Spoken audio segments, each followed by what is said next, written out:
Good morning, students. Today we discuss about next topic that is lysosome. देखिए आज हम discuss करेंगे next organelle के बारे में जो कि है लाइसोसोम। लाइसोसोम तो देखिए लाइसोसोम इसका मतलब क्या होता है। लाइसो प्लस सोम, दो टर्म है इसमें। लाइसो टर्म आया है लाइसिस से, ठीक है। लाइसो जो टर्म है ये डिराइव हुआ है किससे, लाइसिस से। और सोमा टर्म का मतलब होता है यहाँ पे बॉडी, और लाइसिस का मतलब क्या हो जाएगा, ब्रेक डाउन, ठीक है। क्या हो जाएगा, ब्रेक डाउन। तो एक ऐसी बॉडी, ठीक है, एक ऐसा एंजाइम, ठीक है, एक ऐसा ऑर्गेनल जो कि क्या करता है, किसी भी बॉडी किसी भी मटेरियल का ब्रेक डाउन करता है, इसको क्या कहेंगे, लाइसोसोम कहेंगे। अब देखिए जो लाइसोसोम है इसको फर्स्ट डिस्कवर किया था डी ड्यू नाम के साइंटिस्ट ने इन 1949। तो इसकी डिस्कवरी पहले देख लेते हैं। Discovered by D due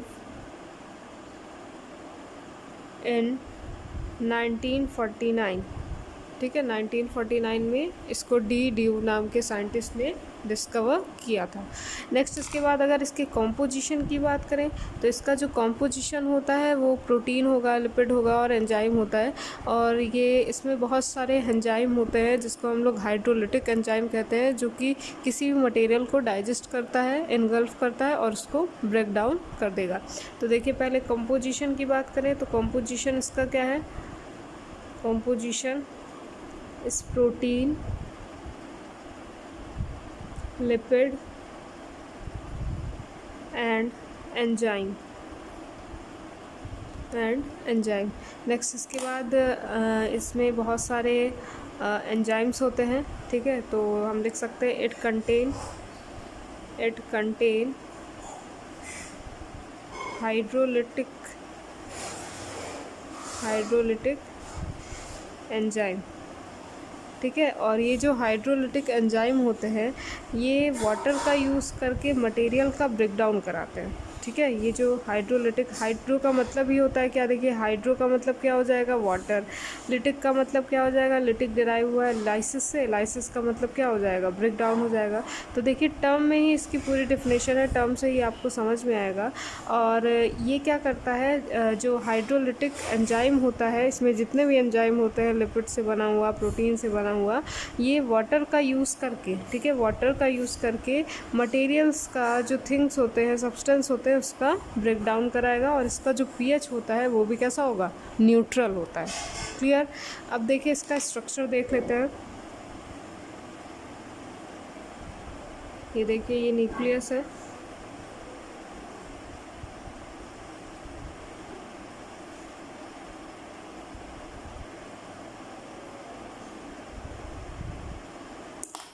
this is the ER,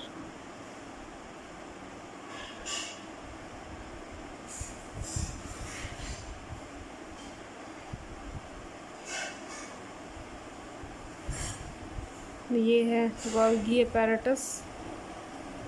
last lecture में हमने इसके बारे में डिस्कस किया था।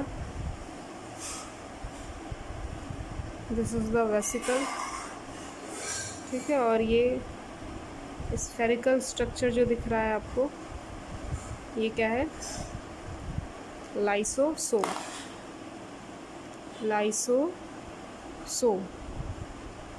ठीक है। अब ध्यान दीजिएगा यहाँ पे, देखिए ये फॉर्म कैसे होता है। जैसे कि आपको पता है एंडोप्लाज्मिक रेटिकुलम में जो राइबोसोम होते हैं वो प्रोटीन की सिंथेसिस कराते हैं, और जो लिपिड होता है उसकी भी सिंथेसिस ER में होता है। ER मतलब स्मूथ एंडोप्लाज्मिक रेटिकुलम में होगा।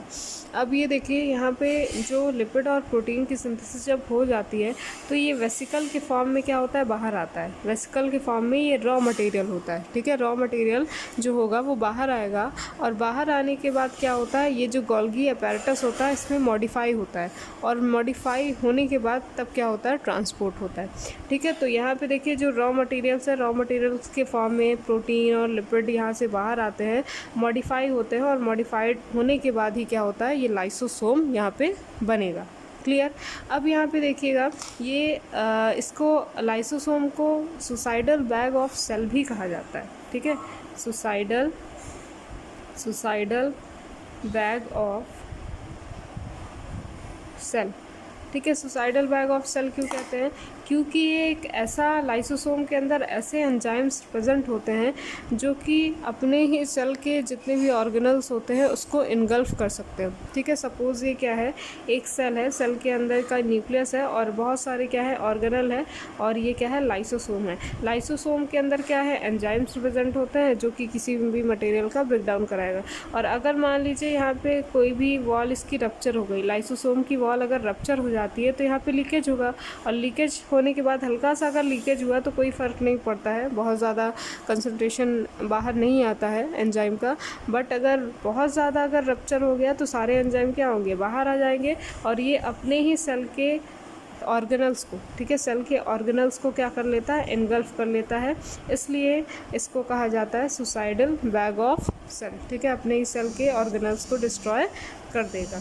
क्लियर हो गई इतनी बात? अब देखिए ये एसिडिक एनवायरनमेंट में बहुत ही बेस्ट वर्क करता है। ठीक है, एसिडिक एनवायरनमेंट पे बहुत ही बेस्ट वर्क करेगा। तो हम लिख सकते हैं यहाँ पे lysosome work best in acidic environment. ठीक है, एसिडिक एनवायरनमेंट में ये बहुत ही अच्छे से वर्क करता है। अब इसके फंक्शन की अगर बात करें तो इनका फंक्शन क्या होता है, यहाँ पे देख लेते हैं। फंक्शन देखिए, पहला फंक्शन क्या होता है कि ये जो सेल होता है, ठीक है, ये जो सेल ऑर्गेनल होता है लाइसोसोम, ये फैगोसाइटोसिस कराता है। ठीक है, फैगोसाइटोसिस का मतलब है ये इंट्रासेलुलर डाइजेशन कराता है। ठीक है, तो यहाँ पे लिख सकते हैं it carry out intracellular digestion. Intracellular digestion का मतलब क्या है, यहाँ पे देखिए, जैसे सपोज़ क्या है, ये अमीबा है। ठीक है, अमीबा में ये फैगोसाइटोसिस की प्रोसेस होती है। अमीबा क्या करता है, क्योंकि ये वन सेल का ऑर्गेनिज्म है तो किसी भी यूनिसेलर को इनगल्फ करेगा, और इनगल्फ करने के बाद इनके पास कोई तीत तो होता नहीं है, ठीक है, जिससे ये इनका डाइजेशन करेगा, या फिर बहुत highly modified highly developed organism तो है नहीं।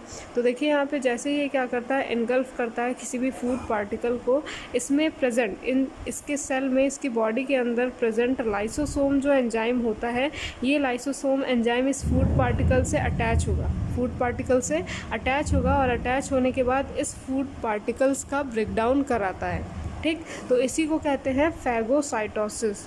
क्या कहेंगे, फैगोसाइटोसिस, मतलब कि इंट्रासेलुलर डाइजेशन। सेल के अंदर आने के बाद यहाँ पे इसका डाइजेशन फूड पार्टिकल का होता है। क्लियर हो गई इतनी बात? अब नेक्स्ट इसके बाद देखिए, ये ऑटोफैगी भी कराता है। ठीक है, ऑटोफैगी का मतलब क्या होता है, ऑटोफैगी का मतलब क्या होगा, देखिए, ऑटो प्लस फैगी, ऑटो का मतलब क्या होगा, सेल्फ। ठीक है, सेल्फ। अब देखिए यहाँ पे ये ऑटोफैगी का मतलब होता है सेल्फ ईटिंग। ठीक है, सेल्फ ईटिंग का मतलब है कि ये जितने भी ऑर्गेनल्स होते हैं सेल के अंदर, ठीक है, सेल के अंदर जो ऑर्गेनल्स होते हैं वो डिस्ट्रॉय होते रहते हैं, डैमेज होते रहते हैं। तो जब डैमेज हो जाते हैं तो उनका भी जो डाइजेशन है, ठीक है, डाइजेशन कहने का मतलब है कि वो इनको क्या कर लेता है, इनगल्फ कर लेता है, ईट कर लेता है। ठीक है, लाइसोसोम जितने भी सेल होते हैं, सेल के ऑर्गेनल्स होते हैं, इसके अंदर जो डिस्ट्रॉय हो जाते हैं या फिर डैमेज हो जाते हैं, तो उनका भी इनगल्फ ये ईट कर लेगा। नेक्स्ट इसके बाद अगर बात करें तो ये जितने भी एज सेल होते हैं, बहुत ही ज़्यादा पुराने सेल हैं, उनका भी डिस्ट्रक्शन कराता है। ठीक है, डिस्ट्रक्शन कहने का मतलब जो कि रप्चर कराएगा, डिस्ट्रॉय करा देता है। जो ओल्ड सेल होते हैं उसको क्या कर देगा, रप्चर करेगा, और रप्चर करने के बाद ये इनगल्फ कर लेता है।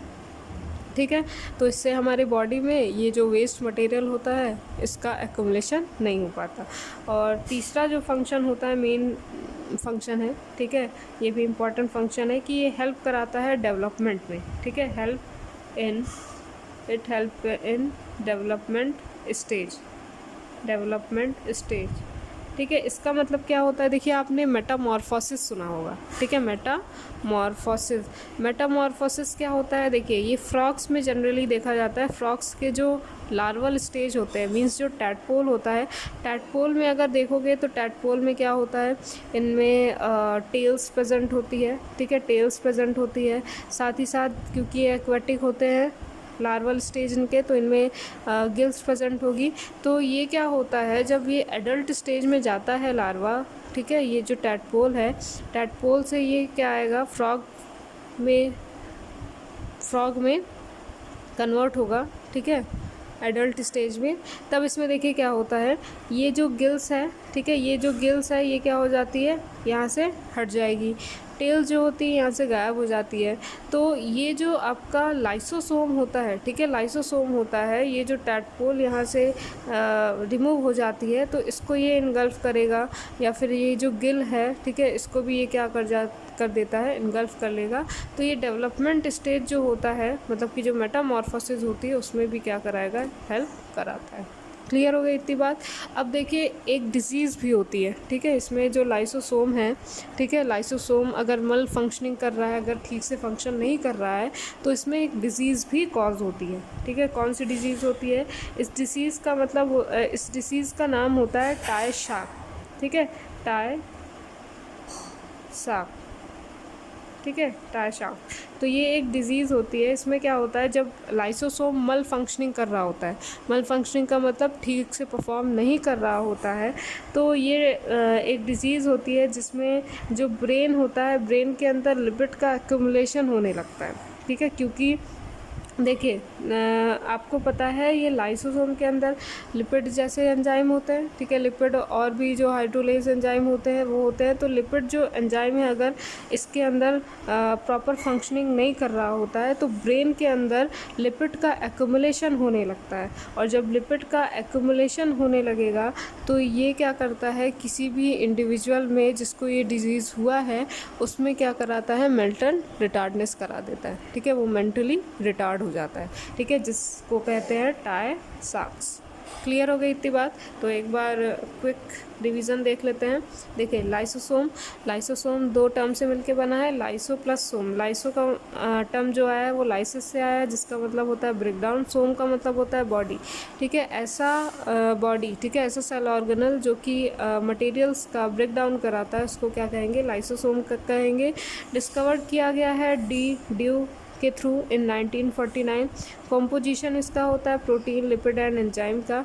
ये बहुत सारे हाइड्रोलिटिक एंजाइम को कंटेन करता है, जिसका जो मीडियम होता है, पीएच जो होता है वो न्यूट्रल होता है, बट ये एसिडिक मीडियम में ज़्यादा अच्छे से वर्क करेगा।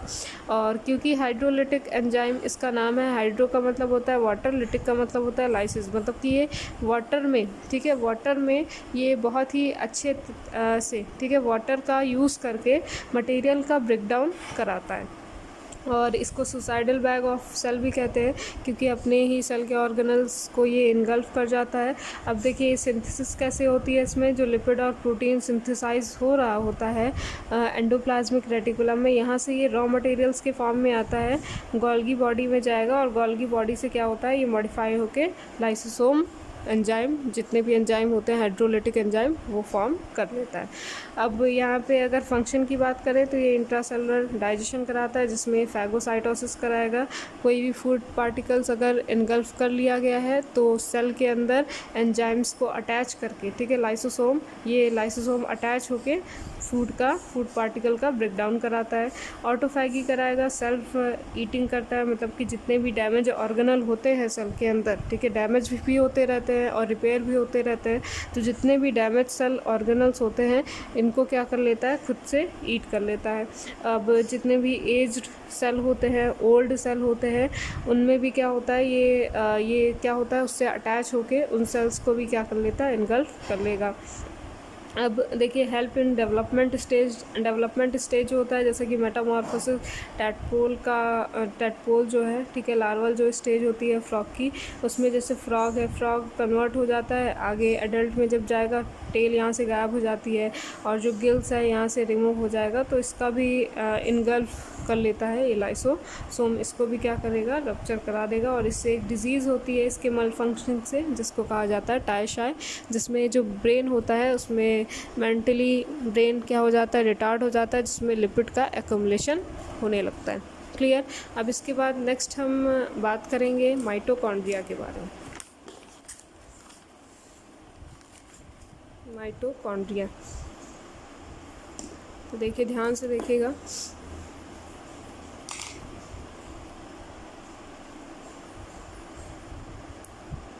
माइटोकॉन्ड्रिया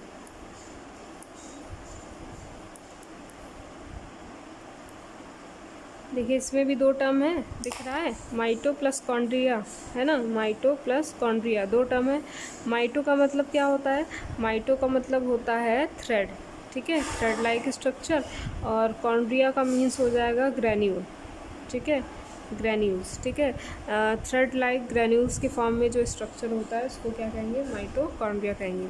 इसकी जो डिस्कवरी थी, ठीक है, डिस्कवरी जो है जिस साइंटिस्ट ने की थी और किस ईयर में की थी ये ज़रूर याद रखिएगा, क्योंकि इससे जो ऑब्जेक्टिव क्वेश्चन बनता है नीट एग्ज़ाम के पॉइंट ऑफ व्यू से अगर बताएं तो इससे जो आपका क्वेश्चन बनता है नीट एग्ज़ाम के लिए वो इसकी डिस्कवरी पे ही बनता है, ठीक है, डिस्कवरी ज़्यादा पूछी जाती है।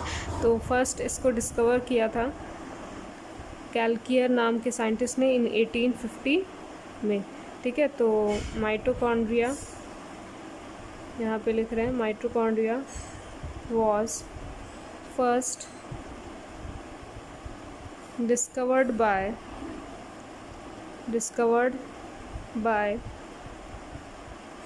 Kepler in 1850, एक सेकंड नीचे लिख रहा है इधर, इन 1850 केल्कर नाम के साइंटिस्ट ने 1850 में इसकी डिस्कवरी की थी। अब नेक्स्ट इसके बाद अगर बात करें तो इसका कॉम्पोजिशन क्या होता है, देखिए कॉम्पोजिशन इनका होता है प्रोटीन, जैसे कि मैंने बताया मोस्टली जो सेल ऑर्गेनल है उनका जो कंपोजिशन होगा वो प्रोटीन, लिपिड एंड कार्बोहाइड्रेट होगा। तो इनका भी composition protein, lipid plus RNA and DNA होता है, क्योंकि ये एक ऐसा सेल ऑर्गेनल्स होता है जिसके पास इसके खुद का डीएनए प्रेजेंट होता है, ठीक है, सॉरी डीएनए प्रेजेंट होगा। तो कंपोजिशन की बात करें तो इनमें प्रोटीन होता है, protein, lipid, clear, RNA and DNA, ठीक है, इनके पास इनका खुद का डीएनए प्रेजेंट होता है। समझ में आ रहा है। अब इसका पहले स्ट्रक्चर देख लेते हैं, ठीक है। स्ट्रक्चर देखिए, जो माइटोकॉन्ड्रिया होता है ये डबल मेम्ब्रेन बाउंड स्ट्रक्चर होता है, ये आउटर मेम्ब्रेन, और जो इनर मेम्ब्रेन होता है वो अंदर की तरफ एम्बेडेड होता है।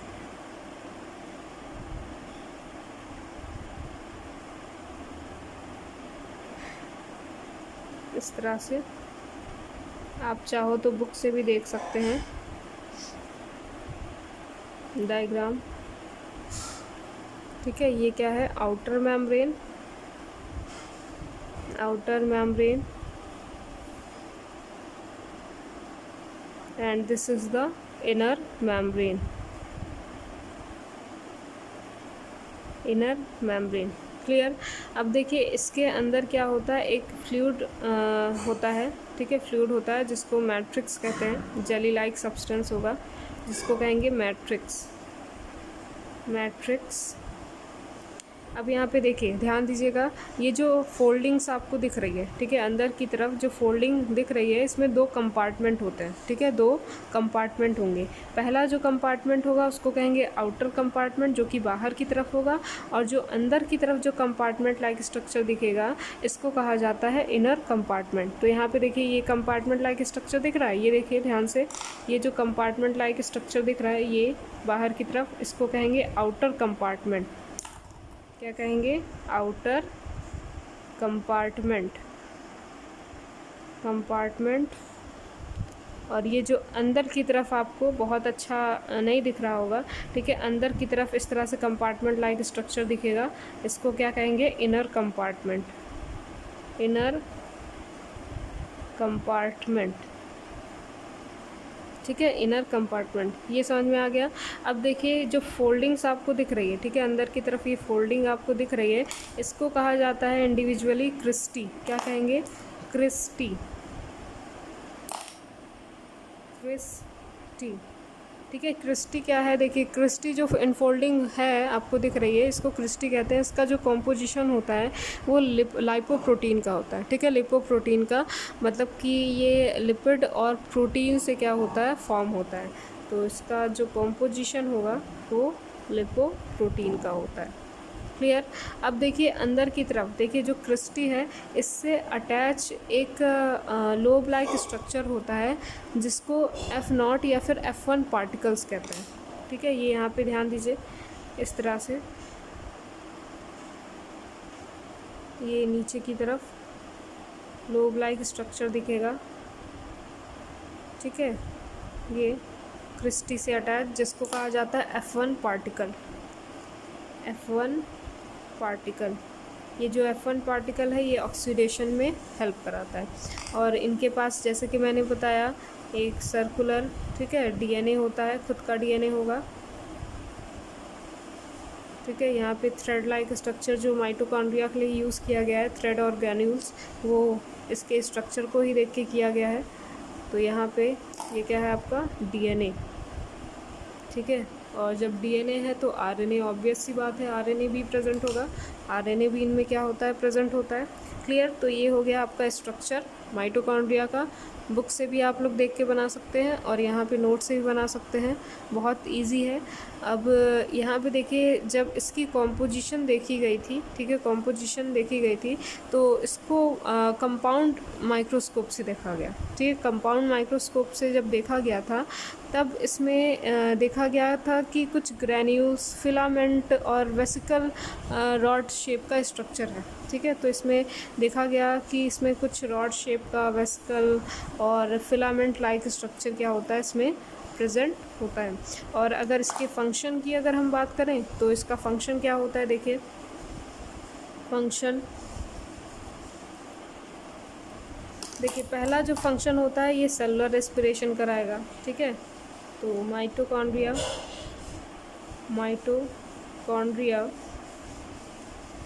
Involve in cellular respiration. ठीक है, सेलुलर रेस्पिरेशन आपने रेस्पिरेशन में पढ़ा होगा, in the presence of oxygen, in the absence of oxygen. जब ऑक्सीडेशन होता है तो जो पायरुवेट है, ठीक है, पायरुवेट 3 कार्बन जो मॉलिक्यूल होता है वो CO2 में चेंज होता है। ठीक है, इसमें रेस्पिरेशन की प्रोसेस होती है और ये जो रेस्पिरेशन की प्रोसेस होती है वो कहाँ पे होगी, माइटोकॉन्ड्रिया के अंदर होती है, इसलिए इसको पावर हाउस ऑफ सेल भी कहा जाता है। तो जो माइटोकॉन्ड्रिया है ये सेलुलर रेस्पिरेशन भी कराता है। ठीक है, सेलुलर रेस्पिरेशन मतलब कि जब ऑक्सीडेशन हो रहा होता है, ठीक है, जब ऑक्सीडेशन हो रहा होता है तो ये जो एनर्जी होती है उसको क्या करेगा, स्टोर करेगा। ठीक है, स्टोर कर लेता है और स्टोर करने के बाद in the form of ATP ये क्या करेगा, एनर्जी को रिलीज़ करता है। समझ में आ रहा है। जो फूड है, फूड का क्या होता है, ऑक्सीडेशन होता है in the presence of oxygen. ठीक है, ऑक्सीजन, और ये जो ऑक्सीडेशन की प्रोसेस होती है इसको क्या कहेंगे, सेलुलर रेस्पिरेशन, क्योंकि ये माइटोकॉन्ड्रिया के अंदर हो रही होती है। अब ये जो प्रोसेस हो रही होती है इसमें क्या होगा, CO2 प्लस H2O। ठीक है, ये क्या होगा, रिलीज़ होता है, ये क्या होता है, रिलीज़ होता है, प्लस एनर्जी भी रिलीज़ होती है। किसके फॉर्म में, in the form of ATP। ATP क्या है, एनर्जी की करेंसी होती है। जैसे मान लीजिए 38 ATP एनर्जी है, टोटल फॉर्म होती है इस रिएक्शन से, तो उसमें से 1 ATP, 2 ATP, ठीक है, 3 ATP, तो इसके फॉर्म में, ATP के फॉर्म में क्या होती है, एनर्जी रिलीज़ होती है। तो ये इन्वॉल्व होता है सेलुलर रेस्पिरेशन में, मतलब कि ड्यूरिंग ऑक्सीडेशन ये स्टोर करता है, जो स्टोर एनर्जी होती है, ठीक है, बॉडी के अंदर, वो रिलीज़ करता है in the form of ATP। ठीक है, और दूसरा इम्पॉर्टेंट फंक्शन क्या है, देखिए दूसरा जो इम्पॉर्टेंट फंक्शन है वो ये होता है इसका, जो स्पेंट एनर्जी होती है। ठीक है, जो स्पेंट एनर्जी होती है उसको फॉस्फेट के साथ, ठीक है, उसको फॉस्फेट के साथ अटैच करके उसको एटीपी में क्या करता है, ये कन्वर्ट करता है।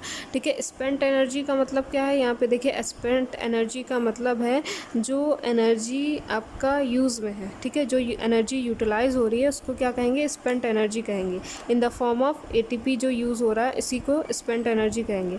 और ये जो स्पेंट एनर्जी है उसमें क्या होगा, एडीपी प्लस फॉस्फेट, ठीक है, ये रिलीज़ होगा। तो जो एडीपी है, ठीक है, एडीपी है स्पेंट एनर्जी, यहाँ पे इसको मानेंगे एडीपी है, इसके साथ क्या करेगा, फॉस्फेट को अटैच करेगा, ठीक है, फॉस्फेट को अटैच करेगा और अटैच करने के बाद इसको किस में कन्वर्ट कर देगा, एटीपी में। एडीपी एडेनिन डाइफॉस्फेट को फॉस्फेट के साथ अटैच करके ये कन्वर्ट करता है किस में, एटीपी में। क्लियर हो गई इतनी बात। तो ये है आपका माइटोकॉन्ड्रिया। अगर इससे रिलेटेड कोई भी डाउट हो तो आप लोग कमेंट बॉक्स में पूछ सकते हैं।